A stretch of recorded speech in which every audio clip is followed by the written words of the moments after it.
She slammed the violation notice against my chest before I could speak. Her manicured finger jabbed the line that read, "Chemical endangerment, Class B fine." "You're storing toxins on community property," said Brenda Talbot, treasurer of the Maple Ridge HOA. Her voice was sharp and deliberate, the kind of tone people use when they think they own the ground they stand on. "We can't have hazardous materials near the community garden, especially not from a new resident who hasn't proved himself trustworthy." She said it loud enough for my neighbors to hear, like a public trial on my front lawn. Erin stood behind me, one hand on her belly, confused and frightened. She was 7 months pregnant, breathing hard in the heat.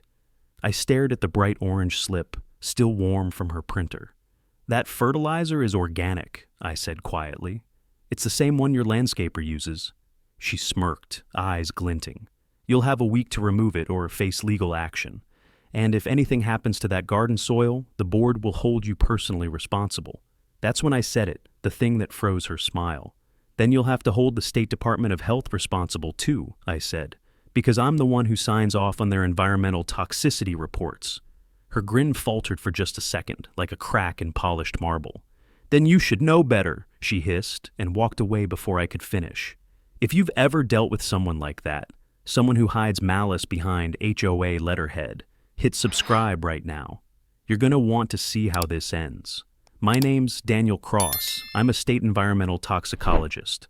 I moved here 3 weeks ago, trading late-night lab work for quiet mornings with Erin before the baby came.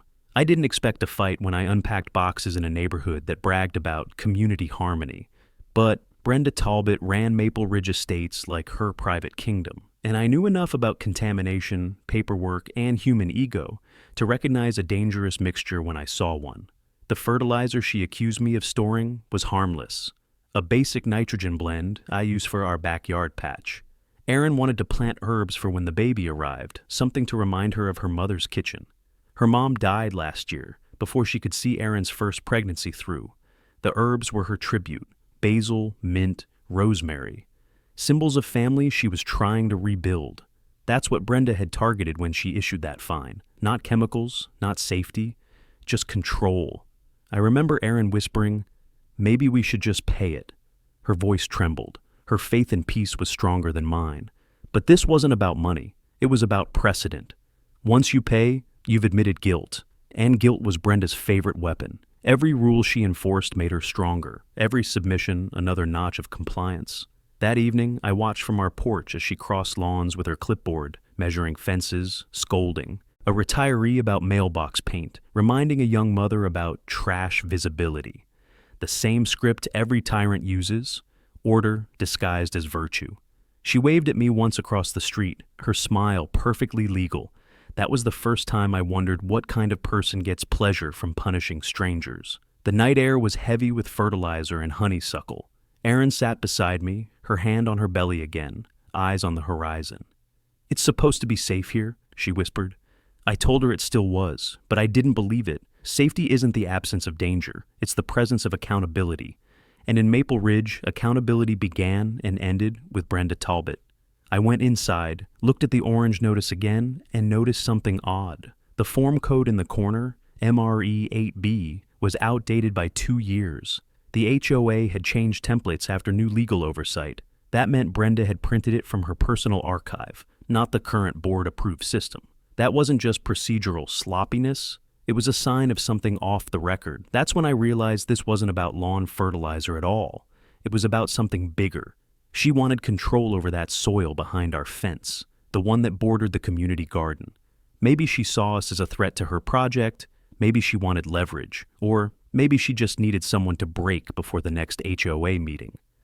I'd spent years tracing contaminants back to their sources, watching invisible poisons seep through foundations and rivers. But that night, I understood something darker. Sometimes contamination isn't in the ground, it's in people. And Maple Ridge was already infected. I didn't know it yet, but the garden Brenda guarded so fiercely would soon become a crime scene. And the poison she accused me of storing would end up in the person I loved most in the world. The next morning, the community bulletin board outside the clubhouse was covered in fresh notices, each stamped with Brenda's signature. Bright yellow fines fluttered in the breeze like warning flags. Paint violations, unapproved mailboxes, lawn clutter. It looked less like a neighborhood update and more like a public execution wall. I stood there, coffee in hand, reading through the names. Same families, same pattern, targeted, isolated, silenced. Brenda's control wasn't random. It was systematic. She arrived while I was still reading, clipboard in one hand, phone in the other. "Mr. Cross," she said, feigning politeness, "I do hope you've addressed your hazardous materials." The words hazardous materials carried just enough volume to catch the attention of a couple walking their dog nearby. I turned, met her stare, and smiled. "Actually, I checked with the manufacturer," I said. "Turns out your landscaper buys the same fertilizer in bulk." She froze just a second too long before covering it with a smirk. "Then I suppose we'll have to look into that too." That was Brenda's favorite trick. When cornered, she shifted the rules. I watched her walk away, every step perfectly measured, her clipboard pressed against her chest like a shield. Around us, residents avoided eye contact. One man with a trash bag nodded slightly, a silent apology for his cowardice. I'd seen this behavior before, public health officials turning a blind eye to factory leaks, supervisors ignoring contaminated wells because it wasn't their job. It was never about truth. It was about comfort, and comfort had a price tag. By noon, another HOA email hit my inbox. Subject line, "Reminder, Community Standards Enforcement." It listed 3 new infractions in the neighborhood, all unrelated but written in the same passive-aggressive tone. It wasn't about enforcing harmony. It was about reminding us who decided what harmony meant. That evening, I walked to the community garden for the first time since the fine. It was perfectly symmetrical. Rows of flowers, raised planters, decorative stone borders. Brenda was there, pruning roses in a branded vest. 2 board members lingered nearby, pretending to help while checking their phones. When she noticed me, she didn't speak, just stared long enough to make it clear I wasn't welcome. Erin had wanted to see the garden before the baby came. She loved the smell of earth, said it reminded her of her mother's backyard in Missouri. But after that look from Brenda, I decided we'd admire it from afar. Something about the way she hovered over those plants made my skin crawl. On my way back, I stopped by the mail kiosk. A man I hadn't met before, mid-40s, wearing paint-stained overalls, was sorting through envelopes. "Watch your step around the board," he muttered without looking up. "They don't like questions." His name was Henry. He'd lived here 8 years, long enough to see the board rotate faces but keep the same rot beneath. "Brenda's the worst yet," he said. "Makes rules up as she goes. My neighbor lost his backyard grill after she said it was a fire hazard. No appeal, no hearing." I asked why nobody fought back. He shrugged. "Because she's got everyone afraid. She controls the fines, and she controls the hearing schedule. You file a complaint, it never gets heard. And if you push too hard, she finds another reason to fine you." It wasn't just petty control, it was procedural monopoly. Brenda had found the loophole every small tyrant dreams of: authority without oversight. That night, I went through Maple Ridge's online portal, looking for HOA bylaws. Half the pages were under maintenance. The remaining ones linked to old PDFs dated before the current board's election. I recognized the same outdated form code, MRE 8B, that Brenda had used against me. That confirmed it. She was still using the old charter system, probably because it allowed her to bypass the checks installed later. I took screenshots, saved, timestamps, and emailed them to myself. If this ever turned into a legal fight, I wanted a clear record. It wasn't evidence of poisoning, yet, but it was evidence of manipulation, and manipulation leaves a trail. When I returned home, Erin was sitting on the porch, her hand resting protectively on her belly. "She glared at me today," she said softly. "From the garden. I think she hates me." I knelt beside her, brushing soil off her fingers. "She doesn't hate you," I said. "She hates not being in control." Inside, the air smelled faintly metallic, but I blamed the plumbing. I didn't know it was the first warning. Before bed, I glanced through the window at the garden again. A single porch light glowed where Brenda stood, spraying something near the fence line. She didn't notice me watching. Her movements were careful, deliberate, and strangely personal, like someone tending not to plants, but to secrets. I told myself it was just paranoia, but even then, some part of me knew this wasn't going to stay an HOA feud. This was the beginning of something much darker, something that would soon cross from administrative abuse into chemical warfare. The next morning, I went out early, hoping to clear my head before work. Mist hung over the community garden like thin smoke, softening the shapes of fences and flower beds. The air smelled faintly of chlorine and something sharper, something that didn't belong. I spotted movement near the maintenance shed. A man hunched over a metal sprayer, glancing around as if every rustle might betray him. It was Caleb Danner, the HOA's contracted landscaper. I'd seen his truck before, always parked near the clubhouse, logo half faded from years of sun. He jumped when he noticed me watching. The sprayer hose slipped from his hand, spilling a streak of cloudy liquid onto the dirt. He cursed under his breath and scrambled to cap it. "Morning," I said evenly. His response was a quick nod, eyes fixed on the ground. He looked like a man balancing between two fears, one in front of him, one behind. "You're working early," I added. "Brenda's orders?" He hesitated, then wiped his palms on his jeans, leaving pale residue on the fabric. "She likes things done before the residents are up," he muttered. His tone was neutral, but his shoulders were tight, muscles straining under his shirt. He wouldn't meet my eyes. When I took a step closer, he instinctively stepped back, his heel hitting the shed door. It rattled slightly, revealing stacked containers inside. Unlabeled, identical, industrial gray. My training kicked in. Containers that uniform weren't for standard garden care. "You mind telling me what's in those?" I asked, trying to sound casual. He froze again, then forced a shaky laugh. "Just weed control, the strong kind, board approved." His words said confidence, but his body betrayed him. His left hand fidgeted with the edge of his glove. His right foot kept tapping the dirt, restless. That kind of nervous rhythm doesn't come from lying once. It comes from living in fear of being caught. I crouched beside the spill, careful not to touch it. The grass was already bleaching where the liquid had soaked in. "You ever notice how fast this stuff kills plants?" I asked quietly. "Almost too fast." He looked at me then, finally, and the guilt in his eyes said everything his mouth refused to. "You're new here," he said, voice low. "You should just keep to yourself." He turned to leave, but his hands trembled so badly he dropped his gloves. I picked them up and handed them over. They reeked of metal and acetone. As he walked away, he kept looking back, as if waiting for someone else to appear, someone like her.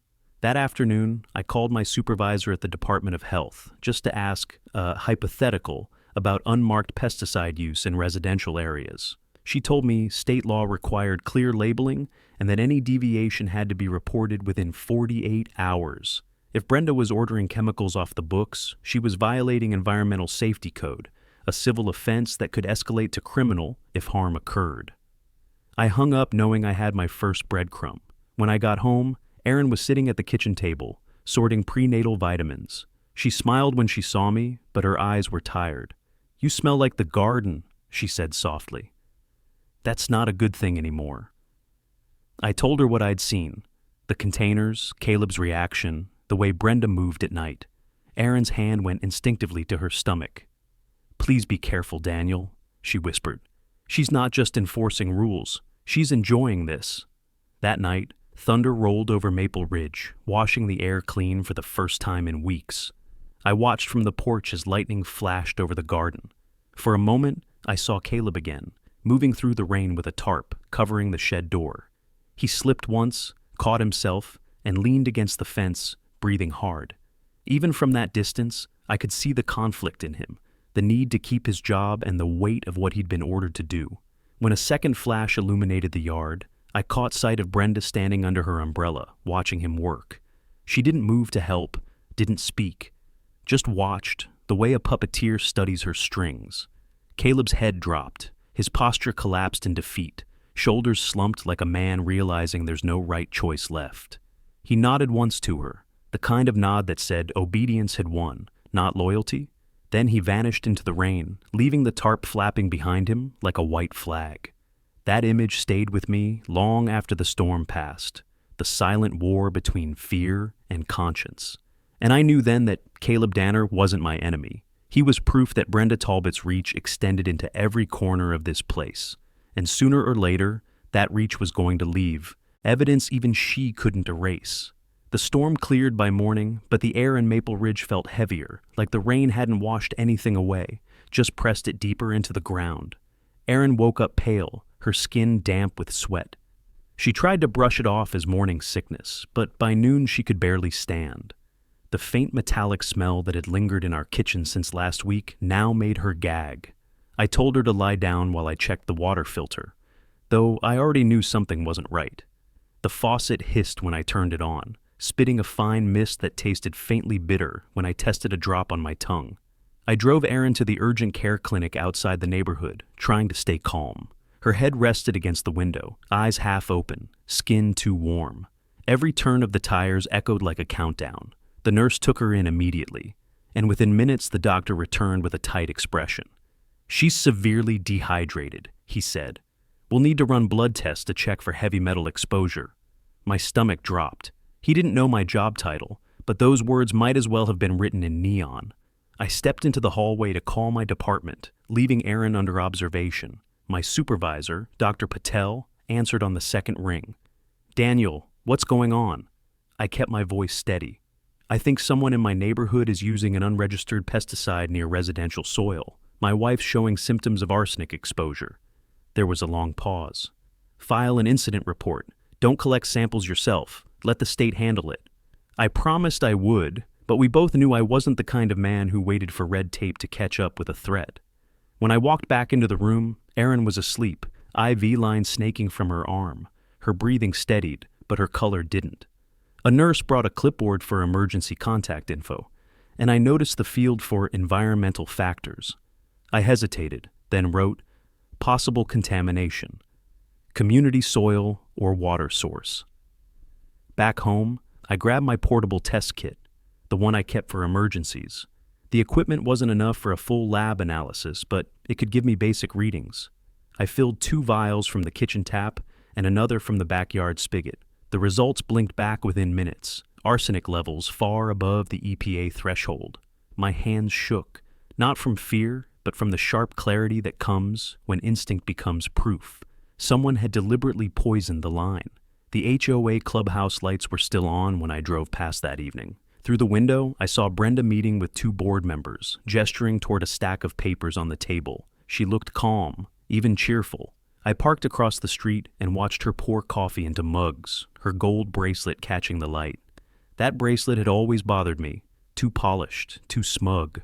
The kind of jewelry people wear when they believe consequences don't apply to them. I wasn't ready to confront her, not yet.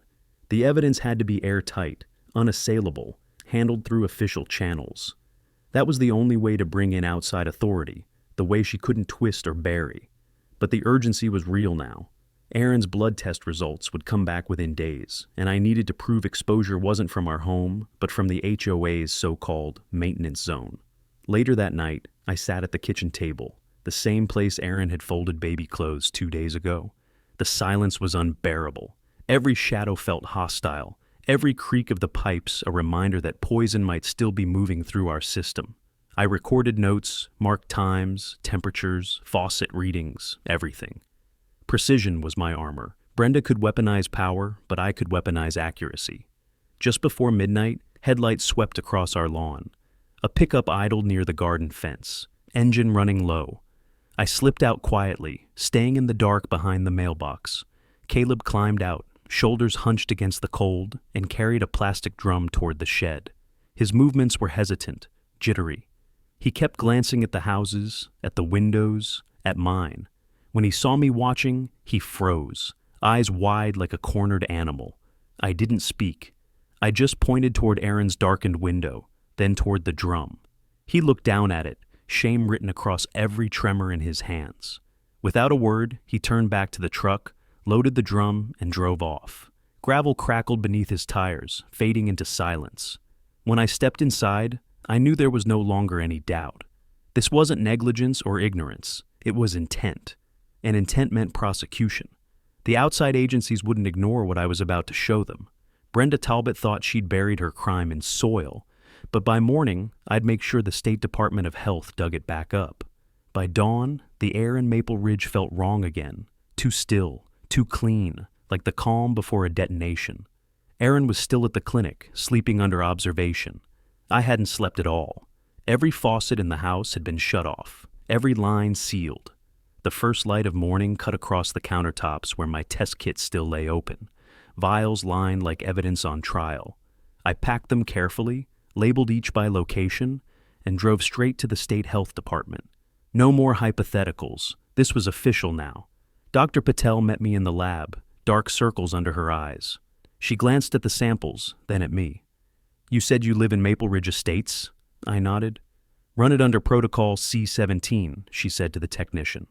That was the one reserved for suspected contamination in municipal adjacent systems, cases that demanded immediate state review. Her voice lowered.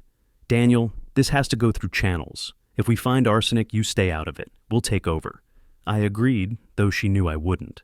Not when the source was 20 yards from where my wife slept. While the lab processed the samples, I drove to Erin's room. She smiled faintly when I entered, pale but stable. "The doctor said I'm improving," she murmured. I brushed her hair back, careful not to let her see my hands still trembling. "They're testing the water," I said. "We'll know soon." Her eyes flicked to mine, hope and fear mixing into something wordless. "You'll fix it," she whispered. "You always fix things." I wanted to believe that. When I left the clinic, the parking lot shimmered with heat. My phone buzzed, an email from the HOA. Notice of violation escalation. Brenda had doubled my fine for non-compliance. Her message ended with a line dripping in false courtesy. "Please address this matter promptly to avoid community litigation." She'd timed it perfectly, an administrative dagger, while my wife lay poisoned. I drove straight to the clubhouse. Brenda's SUV was parked out front, gleaming like it belonged to a judge, not a bully. Inside, the air smelled of lemon polish and perfume. She stood near the front desk, flipping through inspection reports with the confidence of someone untouchable. "Mr. Cross," she said without looking up, "if this is about your fines..." I set the sealed envelope of test results request forms on the counter. "It's about criminal contamination," I said. Her eyes flicked up, just a flicker of surprise before she laughed. "You're still clinging to that fantasy? Honestly, Daniel, you should be more careful what you accuse people of." She turned back to her papers, pretending the conversation was over. But I didn't move. "The state's already involved," I said quietly, "and they'll trace every chemical used in this community, every one you signed for." That got her attention. Her smile vanished for half a heartbeat before snapping back, brittle and forced. "I don't handle chemicals personally," she said. "That's the landscaper's responsibility. Maybe you should talk to him." It was an amateur mistake, distancing herself too soon. I didn't need a confession. I needed inconsistencies. I just got one. As I left, I noticed the maintenance shed door padlocked, a bright new lock, shiny and untouched by rain. She was covering her tracks.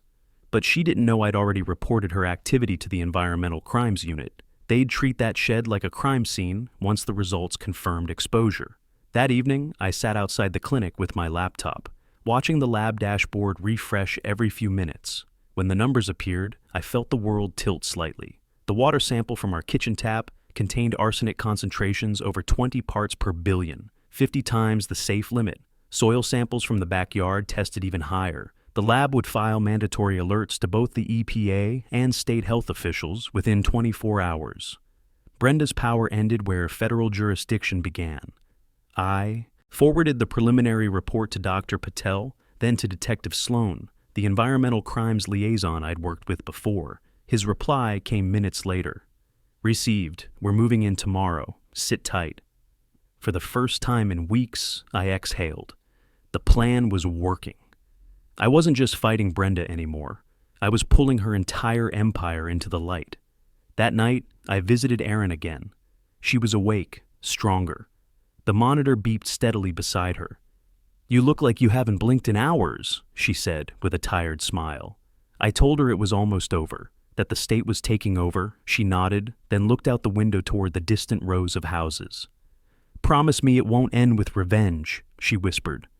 "It'll end with truth," I said. "That's stronger." When I stepped outside, a police cruiser was parked at the far end of the street. The engine was off, the lights dim, waiting. The system had begun to move, slow, methodical, unstoppable. and for the first time, Brenda Talbot wasn't the one in control. The next morning, I woke to an almost eerie stillness in Maple Ridge. The usual hum of lawnmowers and sprinklers was absent, replaced by the occasional bird call and the distant rumble of a delivery truck. Erin was resting at home. Her color improved slightly after yesterday's fluids, but I could see the lingering fatigue etched around her eyes. I kissed her forehead and promised I wouldn't let anything happen again, not while I could intervene. I drove to the State Environmental Crimes Unit downtown, my mind running through every variable. The lab results had already flagged Brenda's HOA zone for arsenic contamination. The preliminary report had triggered immediate inspection protocols. By law, once the state is involved, the HOA could not interfere or sanitize the scene. But I wasn't content to let them move on their own timetable. I needed a complete, undeniable chain of evidence. The office smelled faintly of antiseptic and paper, an environment I'd always associated with PRISION. Detective Sloan greeted me quietly, holding a manila folder. "We got your samples, high concentrations, soil, water, even plant matter from the garden," he said. "We'll move in within 24 hours. I nodded, glancing at the city map spread across the table. Each property line, each garden plot, every HOA boundary marked in bold. The garden behind my property was now officially a hazard zone. "Daniel," Sloan continued, lowering his voice, "I need to know everything you've observed. Who's had access, what chemicals, times, patterns. The more precise, the better. We can't afford a single hole in the chain." I pulled my notes from the backpack, timestamps of faucet readings, temperature logs, vial labels, and the faint traces of residue I'd collected from the community garden perimeter. Each observation reinforced my case. Once inside, I noticed Caleb's name on the roster of potential witnesses. The landscaper had been flagged because of his repeated proximity to the contamination sources. I had a sense that this was the moment his internal struggle would tip him toward action. His knowledge could fill gaps the state couldn't see. Exact quantities, timing, and Brenda's personal instructions. I realized then how crucial it was to ensure he didn't freeze again under fear. I left the office and drove to a neighbor's house, a small corner lot, whose owner, Mr. Henry, had lived here for 8 years. Henry had quietly warned me about Brenda's patterns before, but now I needed a controlled conversation. From the driveway, I could see Henry's curtains twitch as he noticed me approaching. "Morning," I said, keeping my tone calm. "I need a favor, just an observation. You see anything unusual at the garden lately? Anyone bringing chemicals after hours?" Henry hesitated, glancing toward the street. Brenda, she's been at it again. Late nights, sprayers, measuring lines, talking to the landscaper. "I don't know if anyone's watching," he whispered. I nodded, feeling the pulse of urgency grow. Everything pointed to the same trail. Brenda had been meticulous, but the state's involvement had amplified the stakes. Returning home, I prepared for the next step. I set up cameras at strategic points around our backyard and near the fence that bordered the community garden. No audio, just movement logs. I labeled each lens, double-checked angles, and made sure every path Brenda or her agents could take would be recorded. The evidence chain was slowly closing. Inside, Erin was arranging the baby's room, stacking diapers and tiny clothes with the care only a mother could provide. I watched her, feeling the personal stakes tighten like a vice. Every breath she took, every small movement, reminded me of the danger we'd already faced and the one that still lingered. This wasn't just about fertilizer anymore. It was about protecting her life, our child, and ensuring that Brenda could never manipulate or harm anyone else. As evening fell, I reviewed the day's data and notes, creating a timeline that linked observations, incidents, and lab results. The state now had preliminary results, witness contacts, and photographic proof. I just needed Caleb to tip the scales with insider confirmation. With the clock ticking, I knew that within hours, Brenda's authority would face scrutiny beyond her control. I sat in the quiet of the living room, Erin asleep behind me, and allowed myself a rare moment of clarity. The chain of responsibility was clear. Brenda's actions, her oversight of the chemicals, the HOA's negligence, and the tangible evidence, all of it pointed to her personal culpability. It was only a matter of time before the outside authorities acted. And when they did, there would be no room for manipulation, no excuses, no delays. This was the point where preparation met inevitability, and the moment when I committed fully to ensuring justice, not through anger or confrontation, but through the immutable force of law and science. Tomorrow, the state would come for inspection, and I would be ready to watch Brenda Talbot's carefully constructed control crumble, piece by piece. By sunrise, Maple Ridge was crawling with quiet tension. The environmental inspectors had arrived in unmarked vehicles, carrying sealed kits and clipboards. Neighbors peeked from their windows, whispering about government men. The HOA board had been notified an hour earlier, and Brenda's reaction was predictable. Rage disguised as grace. I watched her from my window, standing beside the community garden, her hands folded like a politician caught mid-denial. But it wasn't her I was waiting for. It was Caleb. He showed up just after the inspectors began roping off the soil perimeter, his truck idling near the curb. He didn't get out right away, just sat there gripping the steering wheel until his knuckles turned white. Finally, he stepped out, moving like a man headed toward his own trial. His eyes darted between me, the officials, and Brenda. She noticed him instantly and called out something I couldn't hear, but the sharpness of her tone made him flinch. He froze mid-step, caught between duty and terror. I crossed the street, slow and deliberate, keeping my voice low when I reached him. "You know what they're doing, right?" I said. "They're testing every inch of this place. Once those results come back, no one's hiding anything." He nodded stiffly, sweat glistening along his hairline. "She told me it was safe," he muttered. "Said the old pesticide just made weeds die faster." "Caleb," I said quietly, "you've seen the hospital reports. You've seen what it did to Aaron. You think that's a weed problem?" His breathing quickened. He looked toward the garden, where inspectors were collecting soil samples in sterile vials. "I didn't know," he whispered. "I didn't know it was that bad." But the tremor in his voice told me he did know, at least enough to feel the guilt eating through him. He ran a hand through his hair, eyes darting again toward Brenda. She was pacing near the garden's edge, pretending to supervise, though everyone could feel her panic brewing beneath the surface. "If she sees me talking to you," he began, but I interrupted gently. "Then she'll know the truth's coming either way." He turned away, shoulders hunched, rubbing his palms together until they reddened.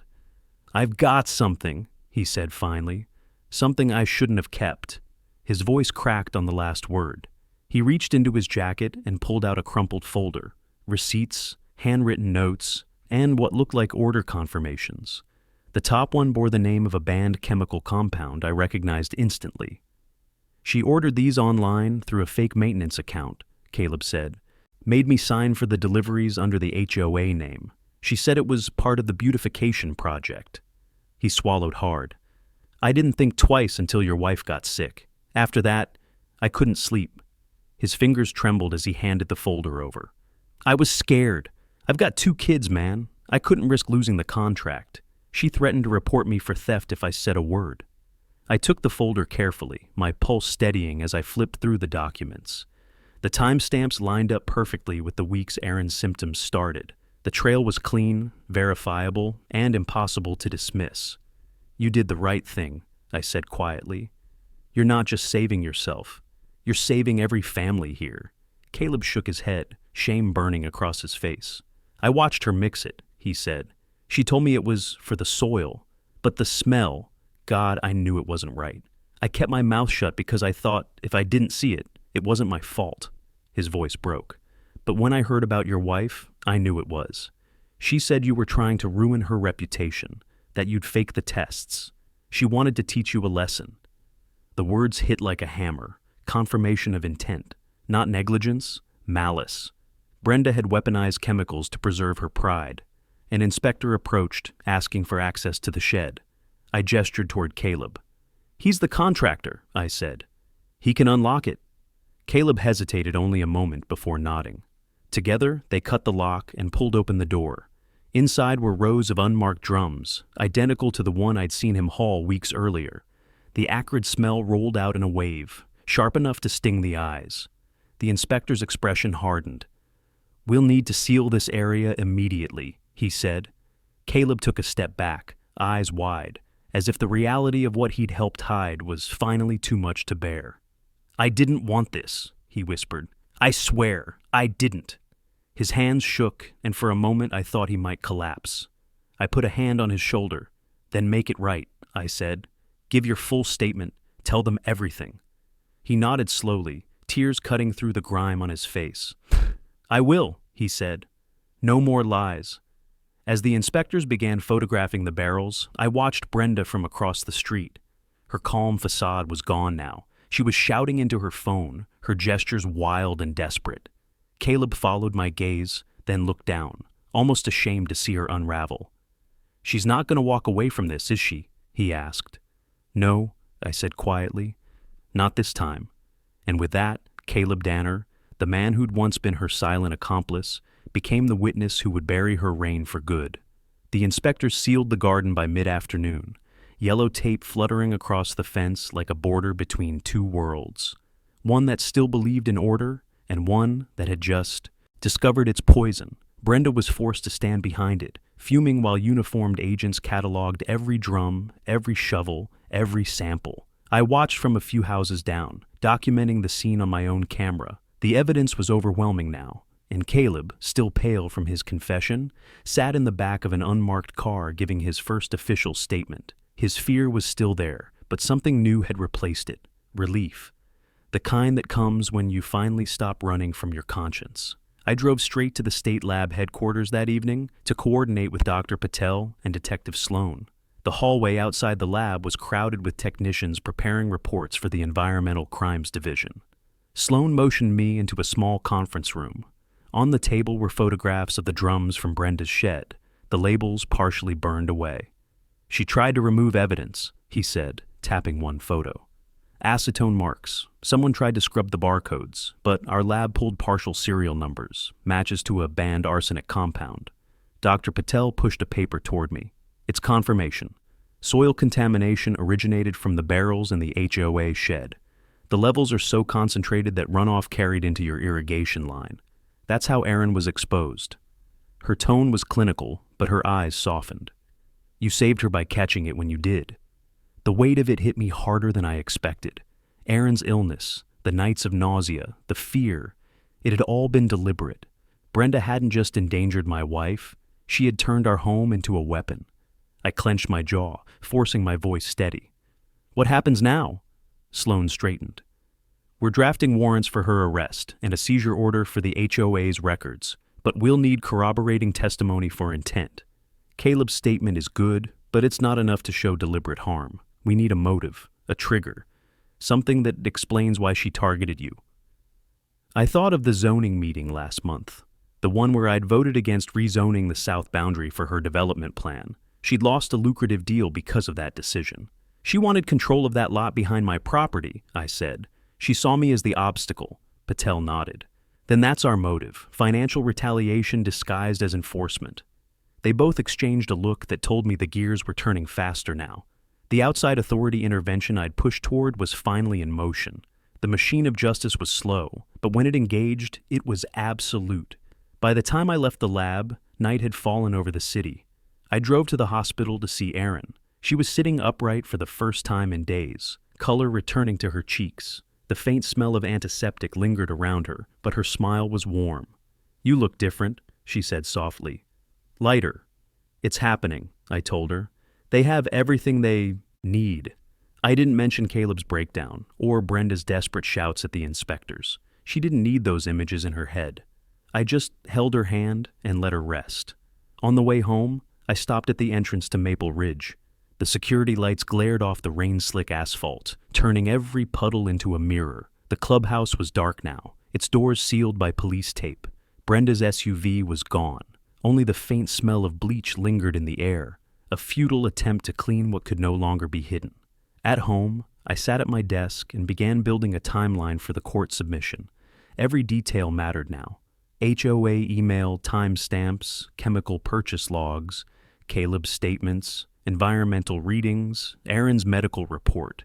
I formatted each entry with methodical precision, attaching photos and GPS coordinates. Years of analytical discipline came back like muscle memory. Facts had become my weapon, and I intended to wield them without mercy. Around midnight, I received an encrypted email from Sloan, Attached were preliminary witness statements and the draft of the official warrant request. Execution scheduled for tomorrow at 6:30 a.m., the message read. Be advised, you'll be contacted for formal deposition. For a long time, I stared at the screen, absorbing the finality of those words. Tomorrow, Brenda Talbot's empire would collapse. The woman who'd ruled this community through intimidation and forged paperwork would face the cold arithmetic of state law. Every lie, every threat, every drop of poison. Quantified, cataloged, condemned. I shut the laptop and looked out the window. The garden light still glowed faintly through the mist, casting long shadows across the fence line. It was strange how quiet it seemed now, like the land itself was holding its breath. Aaron would be home soon, safe at last. Caleb had redeemed himself. The state had taken over. The plan was complete. But as I watched the flashing lights from a distant patrol car bounce against the rows of identical houses, I realized something deeper. Brenda's downfall wasn't just about one neighborhood or one crime. It was proof that even the smallest tyranny collapses when truth refuses to stay silent. And by morning, that truth would be written into law. At 6:30 a.m., the convoy rolled into Maple Ridge. 3 unmarked sedans and a white forensic van stopped at the clubhouse gate while uniformed deputies stepped out in raincoats, their radios crackling. The neighborhood woke to the sound of authority, doors opening, boots on pavement, the quiet rhythm of procedure overtaking panic. From my porch, I watched the scene unfold with a detached kind of calm. Months of quiet documentation had come to this single morning. Brenda Talbot's empire was about to fracture under the weight of her own arrogance. Detective Sloan arrived minutes later, his badge flashing under the gray light. "Cross," he said, nodding as he stepped out. "We've got a search and seizure warrant for HOA records, chemical storage, and electronic correspondence. Stay out of the immediate zone, but stay available." His tone was clipped, but his eyes carried that faint spark of vindication that only comes when corruption finally meets consequence. Across the street, Brenda's door swung open. She appeared in a navy coat and sunglasses, as if dressing for control could make it real. 2 officers approached her calmly, explaining the warrant. She tried to wave them off with the same charm she'd once used to dominate board meetings. "This is a misunderstanding," I heard her say, her voice cracking on the last word. "I'm the treasurer. I have full authority to manage maintenance supplies. But authority ends where evidence begins." The officers escorted her toward the curb as forensic specialists entered her home and the HOA office next door. Neighbors gathered quietly on their porches, murmuring disbelief. Some filmed on their phones, others simply stared. The fear that had governed this community for years was breaking, replaced by collective relief that almost felt sacred. I crossed the street to meet Sloan near the inspection perimeter. He was holding a printed manifest, Caleb's folder replicated and logged into evidence. "Your witness came through," he said. "His testimony aligns perfectly with the delivery logs and your timestamps. We've got her cornered." "Where is he now?" I asked. "Interview room downtown," Sloan replied. "We're recording everything for the DA. He's nervous but solid. Says she paid him cash from HOA petty funds, told him to mark it under equipment maintenance. It's all traceable." The forensic van doors opened, releasing that sharp, sterile smell of containment tape and sealed gloves. Agents emerged carrying sealed drums, each tagged with evidence markers. Even through the rain, I could smell the faint bitterness of arsenic residue, the same smell that had haunted my kitchen, my wife's breath, our nights of fear. Only this time, it wasn't invisible. It was visible, labeled, and logged. Brenda stood stiffly beside her mailbox as officers documented the scene. Her mask of superiority was slipping fast. When Sloan read her the formal charges, environmental contamination, reckless endangerment, use of banned substances, and attempted homicide, she laughed once, short and bitter. "You can't prove intent," she said, glaring toward my house. "This is retaliation. He forged the data." Sloan didn't flinch. He handed her the printed chemical order receipts, Caleb's signed statements, and the lab-certified toxicology results. "Intent is written all over this paper, ma'am," he said quietly. "You poisoned a pregnant woman over a zoning dispute." The silence that followed was heavier than the rain. Brenda's face lost all color. She tried to speak again, but the words came out strangled. The deputies cuffed her gently, reading her rights as the neighbors filmed. It wasn't vindictive, it was procedural, and somehow that made it more powerful. As the van pulled away with her inside, I felt something unexpected, not triumph, but release. The weight I'd been carrying for weeks dissolved, replaced by a deep, steady calm. Aaron was safe. The evidence was secured. Justice was no longer a possibility. It was a process already in motion. Later that day, I followed Sloan to the county evidence center, where the final inventory was being filed. The warehouse was cold and humming with fluorescent light. Rows of tagged containers stretched across metal shelves, each one a silent record of a crime that had tried to hide in plain sight. My samples, Caleb's documents, the barrels, they were all lined together like a story told through evidence instead of words. Sloan signed the final chain of custody form and handed me a copy. "You did everything by the book," he said. "You'll be called to testify when the hearing begins." I looked down at the printed date on the form, case number 4812, State versus Talbot, Brenda L. It felt surreal to see it formalized. "What happens to the HOA now?" I asked. "The state'll appoint an interim board," he said. "You might even be asked to help restructure. They'll want someone with integrity and a science background." I nodded, though I wasn't sure I wanted the responsibility. All I'd ever wanted was to protect my family and the truth. Still, as I walked outside into the light drizzle, I realized this fight had become larger than any home or garden. It was about accountability, the principle that no system, however small, should ever be left without oversight. Back at Maple Ridge, the yellow tape still rippled around the community garden, but the air felt different now, cleaner somehow, like the land itself was exhaling. For the first time since moving here, I believed that what we'd built could heal. Tomorrow would bring headlines, courtrooms, and public outrage. But tonight, the soil that had once carried poison finally smelled like rain again. By the next morning, Maple Ridge felt like a community waking from a long, collective nightmare. The yellow tape was gone, the garden fenced off by the county, and the HOA clubhouse stood hollow and locked, a monument to everything Brenda had corrupted. News vans now lined the entrance road, their satellite dishes pointed skyward. Word had spread fast. HOA treasurer arrested for poisoning pregnant resident. It was the kind of story that drew both outrage and morbid fascination. Neighbors who once avoided eye contact now stopped me at the mailbox, whispering apologies, gratitude, or disbelief. Some even left notes on our porch. "We're sorry we didn't speak sooner," one read in shaky penmanship. For the first time, silence wasn't fear. It was reflection. Detective Sloan called mid-morning. "Press wants a statement," he said. "We'll hold an official briefing this afternoon at the courthouse. You don't have to speak, but your testimony adds weight." His tone was professional, but beneath it I heard respect. He didn't have to say what we both knew. This case had turned into something larger than a single arrest. It was now a state-level example of how power unchecked becomes poison. I agreed to attend. Erin was still resting, but stronger every day. She smiled when I told her about the conference. "Good," she said softly. "People need to see what she did, not just read about it." Her voice carried no bitterness, only a quiet conviction that matched my own. She placed my hand on her stomach, where our child kicked faintly. "For him," she whispered. By noon, I was standing on the courthouse steps beside Sloan and Dr. Patel. Cameras flashed, reporters shouted over one another, their questions blending into static.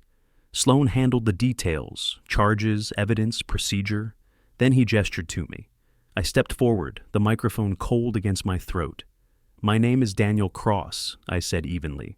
"I'm an environmental toxicologist and a resident of Maple Ridge Estates. My wife was exposed to arsenic through chemicals applied illegally by the HOA's treasurer, Brenda Talbot. The investigation confirmed what we already knew. Some people use power not to serve, but to control. And when control turns cruel, it poisons everything it touches." The crowd hushed, cameras blinking like 1,000 tiny eyes. I continued, steady but firm. "This isn't just about one neighborhood. It's about accountability. Every community needs oversight, transparency, and courage. The courage to question those who say they know best." I paused, letting the words settle. "That's how we stop this from happening again." After the briefing, Sloan clapped me on the shoulder. "Well said," he murmured. "You just gave the DA half their opening statement." Inside, the courthouse buzzed with restrained energy. Brenda's arraignment was scheduled for that afternoon, and though the courtroom was small, the public gallery was already filling. Residents, reporters, and curious onlookers crowded the benches. I took a seat near the back, unnoticed for the moment. The prosecutor arranged her files at the table, while Brenda's defense attorney whispered urgently beside her. Brenda sat rigid, dressed in beige, her expression a mask of forced composure. But her eyes, those sharp, watchful eyes, were different now. The confidence was gone. When the judge entered, the room rose. Proceedings began quickly. Formal charges read aloud, evidence summarized, witness statements referenced. Hearing my own name in the list of complainants was surreal. Caleb's too. He wasn't in the room, but his signed testimony carried as much weight as his presence would have. The prosecutor presented the first exhibits: photos of the barrels, chemical reports, Aaron's medical documentation. The words arsenic trioxide echoed through the courtroom like a curse. When the judge asked for Brenda's plea, her lawyer stood. "Not guilty, Your Honor." Gasps rippled through the gallery. Brenda raised her chin, trying to reclaim the authority that had once cowed an entire neighborhood. But this wasn't her clubhouse. Here, the rules were real. The judge set bail at $500,000, citing substantial risk and evidence of intent. Brenda's attorney protested, but it was futile. The gavel struck once, sharp and final. The bailiff escorted her away as flashbulbs ignited the room. For a moment, she glanced over her shoulder, and our eyes met. No words were spoken, but the message was clear. Her reign was finished, and she knew it. Outside, the afternoon light felt brighter than it had in months. Residents gathered by the steps, some hugging, some crying. Sloan briefed the press again, while Dr. Patel coordinated the next phase: decontamination and waterline replacements. The community garden would be torn up and rebuilt from scratch under state supervision. As I walked to my car, a few neighbors stopped me. "You changed everything," one said, but I shook my head. "No," I replied quietly. "Truth did." Driving home, I passed the now empty garden lot. The soil was dark, freshly turned, waiting to begin again. And for the first time since moving here, I realized the land wasn't cursed. It had just needed a chance to heal. The county courthouse auditorium overflowed long before the meeting began. Rows of metal chairs stretched wall to wall, every seat filled with residents who had once feared speaking out. Camera crews lined the aisles, and reporters whispered into microphones as if the air itself carried electricity. A single banner hung above the dais: Community Hearing on Maple Ridge Environmental Case. For the first time, our neighborhood wasn't under Brenda's control. It was under public scrutiny. Detective Sloan stood near the podium, checking his notes, while Dr. Patel organized data charts showing contamination levels. Behind them, the projection screen displayed photographs of the garden, the barrels, and the water reports. The smell of old varnish mixed with damp paper. It felt less like a hearing and more like a reckoning. When my name was called, a hush rippled through the crowd. I walked to the front, the scrape of my shoes echoing across the floor. I wasn't nervous, not anymore. Everything I needed was already proven, quantified, recorded. I looked out at the faces, people I'd waved to for months but never really met. Now they looked back at me, not with suspicion, but with trust. "Mr. Cross," the county chairwoman said, her voice firm but fair, "you've requested to speak on behalf of the victims in this case. You may proceed." I took a slow breath and looked toward the projection. A photo of the barrels filled the screen. "My wife was one of those victims," I began. "Erin Cross, 7 months pregnant. She was exposed to arsenic traced directly to those containers behind our fence. For weeks we thought she was sick from stress, but it wasn't stress. It was poison. Poison released under the authority of our own HOA. Murmurs swept through the audience. Cameras clicked. I let the silence grow before continuing. This didn't happen because of one mistake. It happened because a person in power, Brenda Talbot, believed she could rewrite the rules, and everyone who stayed silent made that power possible. The chairwoman nodded for me to continue, and I could feel the weight of the room shifting, anger, empathy, shame, all colliding in the air. I pointed to the next slide, showing the water test results. "These numbers," I said, "don't just represent contamination. They represent a betrayal of trust. Every homeowner who paid dues believed those funds maintained safety. Instead, they financed harm. At the back of the room, Brenda sat flanked by her attorney. Even now she tried to appear composed, but her jaw tightened with each sentence. She'd requested to attend under legal counsel, something about transparency, she claimed. But the moment she walked in, the crowd's reaction had told her exactly what she'd lost. Then, from the third row, Caleb stood. He hadn't planned to speak, but emotion overtook hesitation. "She told me to apply it," he said suddenly, his voice cracking. "She said it was weed control. I didn't know what it was until I saw the burns on my kid's hands." The crowd gasped. Whispers rose like wind through leaves. Brenda's attorney jumped to his feet, objecting, but the chairwoman raised her hand. "He's speaking as a witness. Continue, Mr. Danner." Caleb swallowed hard, staring at Brenda now. "You told me Daniel was lying. You said he was trying to ruin you. I believed you because I was scared, but you nearly killed his wife. You poisoned the ground we all live on." His voice broke, but his words didn't. "I won't stay quiet again." The audience erupted, not in chaos, but in unity. Applause thundered through the hall, raw and cathartic. Reporters leaned forward, capturing every second. Brenda's composure shattered. She turned sharply toward her lawyer, whispering furiously. Her face was drained of color. For the first time, she looked small. I stepped back from the microphone, letting the moment speak for itself. Sloan approached next, reading the formal charges and announcing the state's full custody over Maple Ridge's assets until the new board election. "This community will be rebuilt under supervision," he said. "Every fund audited, every bylaw reviewed." As the meeting adjourned, the crowd rose to their feet. People I barely knew came to shake my hand. Elderly neighbors, parents, young couples. Caleb's wife hugged Aaron softly, tears streaking her cheeks. The weight that had hung over this place for years was finally lifting. Outside, the night air was cool and clean. Streetlights reflected off wet asphalt where rain had just passed. Reporters clustered near the courthouse steps, but I didn't stop. I looked back once, watching as Brenda was escorted into a waiting car, the flash of cameras lighting her pale face. She didn't look like a leader anymore. She looked like what she truly was, a woman undone by her own corruption. And as the crowd dispersed, their voices mixing with the fading echoes of applause, I realized this wasn't just a victory in court. It was a reclamation of faith, a reminder that even in the smallest corners of power, justice could still find its way through the cracks. The morning after the hearing, sunlight poured over Maple Ridge for the first time in what felt like months. The air was lighter, touched with the faint scent of rain and turned soil. The county crews had already begun their work, digging, aerating, and testing the land where the community garden once stood. The yellow caution tape was gone, replaced by white stakes marking clean ground. It didn't look like a crime scene anymore. It looked like a beginning. Erin stood beside me, her arm looped through mine, a wide sun hat shading her face. The doctor had finally cleared her for light walks. Her recovery had been slow, but steady, like the earth around us finding balance again. The baby kicked once, sharply, as if sensing the energy in the air. "He's strong," she said softly, "just like his father."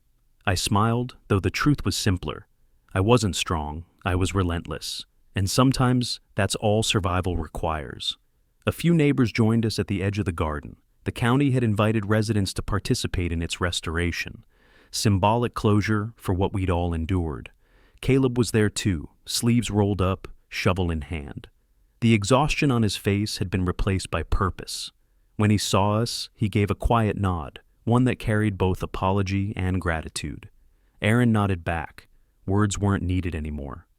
Detective Sloan arrived halfway through the morning with Dr. Patel, who carried the official cleanup certificate. "Maple Ridge soil, cleared for safe residential use," it read. She handed it to me. "Thought you might want the first copy," she said. "After all, this wouldn't have happened without you." Sloan adjusted his jacket, squinting against the light. "Talbot took a plea," he said. 40 years, no parole, attempted murder, environmental crimes, falsification of public documents. Judge didn't hold back. The words landed like the closing of a long, brutal book. Brenda Talbot, once untouchable, now condemned by her own arrogance. Justice wasn't loud or flashy. It was cold, procedural, absolute. The county workers stepped back as residents began planting new seeds. basil, lavender, rosemary, mint. The same herbs Erin had wanted when this all began. She knelt beside the fresh soil, pressing her fingers gently into it, eyes wet with emotion. "Feels clean," she whispered, and it did. For the first time, the ground no longer carried the echo of fear. Caleb walked over, holding a small wooden sign. The letters were carved unevenly, but with care. Erin's Grove. He hesitated before placing it near the garden's entrance. "For her," he said quietly, "for what she survived." The crowd fell silent. Then someone began clapping, slow at first, then growing until the sound filled the air. Erin looked up, startled, tears in her eyes. "You didn't have to?" she began, but I stopped her gently. "They needed to," I said. "We all did." By noon, the reporters had gathered again, drawn to the symbolism of renewal. They filmed as residents worked side by side, repairing the place that had nearly destroyed them. When one of them asked for a closing statement, I agreed, this time without hesitation. I faced the camera, the sunlight hot against my shoulders. "When we moved here," I began, "we thought we were joining a community. What we didn't realize was that real community isn't built by rules. It's built by accountability, by the courage to question those who claim to act in everyone's interest." I gestured toward the garden behind me. This soil was poisoned by power, but it's being healed by people. That's what matters. I paused, glancing at Erin and the neighbors beside her, then looked back to the lens. If you want more stories of homeowners standing up to HOA tyranny, hit subscribe right now, share your story in the comments, and let me know where you're watching from. The crowd cheered, not just for justice, but for solidarity, the kind that only comes after shared pain. The sound of shovels and laughter mixed with the rustle of wind through the new leaves. Children ran between the rows of fresh seedlings, their sneakers leaving prints that would fade with the next rain. As the sun began to dip, Erin and I lingered at the edge of the garden. The sign gleamed faintly in the light. Erin's Grove. She leaned her head against my shoulder. "Do you think it'll really stay peaceful this time?" she asked. I watched the neighbors laughing together, the sound of hammers rebuilding fences that once divided them. "Peace doesn't stay," I said. "You have to protect it. But now we know how." When we finally turned to go, the garden behind us glowed gold under the setting sun, alive again. Not with fear or control, but with proof that truth, once rooted, always grows back stronger.